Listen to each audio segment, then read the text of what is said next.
خلينا متفقين الاول يا صديقي ان ما ينفعش اي لاعب يكون حلو مع فريق معين او نادي نطلع نقول عليه ان هو اسطوره الكره المصريه. لا، هو اسطوره النادي بتاعه. يعني اخوات الزملكاويه اللي طالعين امبارح يقولوا عيد ميلاد شيكابالا اسطوره الكره المصريه ونادي الزمالك، انا احب اقول لك ان هو فعلا اسطوره، بس اسطوره لنادي الزمالك لانه يليق بنادي الزمالك كاسطوره، لكن ما يليقش بالكره المصريه. وانا هرد عليك بالمنطق والدلالات اللي تقول لك مين هو اسطوره الكره المصريه، لان اعلام الزمالك والزملكاويين طالعين كلهم يقولوا ان محمود الخطيب اسطوره خلقها جمهور النادي الاهلي والاهلي، واسطوره معموله لكن مش حقيقيه. انا عايز اقول لك وابين لك انها فعلا اسطوره حقيقيه، والكلام مش من عندي، الكلام من الفيفا. ان التغريده النهارده نزلت على حساب الفيفا الرسمي على تويتر بتقول: اليوم نشيد باسطوره الكره المصريه، اسطوره الكره المصريه محمود الخطيب الذي قضى حياته المهنية كاملة في النادي الأهلي، نادي القرن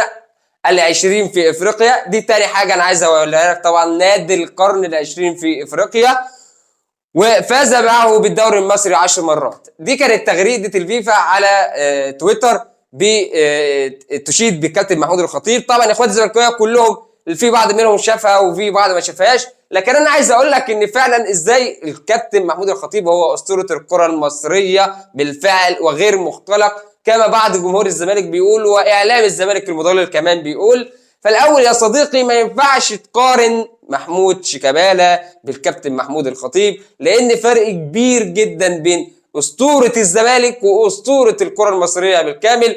اول كده يا صديقي، لو انت بتشوفني دلوقتي ما تنساش تعمل لي لايك وتعمل لي كومنت تشجعني فيه، وتعمل لي سبسكرايب عشان تشوف كل جديد ان شاء الله.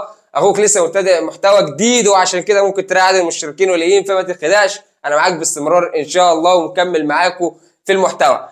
في كمان حاجه في النادي الاهلي ان شاء الله النهارده، وهو عيد ميلاد 2 كمان في النادي الاهلي، وهو اول واحد وصاحب القضيه ممكن محمد مجدي قفشه، طبعا اللي نكد على جماهير كتير قوي في مصر وفرح جماهير كتير قوي في مصر. كل سنه وانت طيب يا قفشه، وعيد ميلاد سعيد ان شاء الله، ونتمنى لك عيد قادم يكون فيه ان شاء الله قضيه جديده وتنكد على بعض الجماهير في مصر. وتاني واحد هو كابتن سامي قمصان.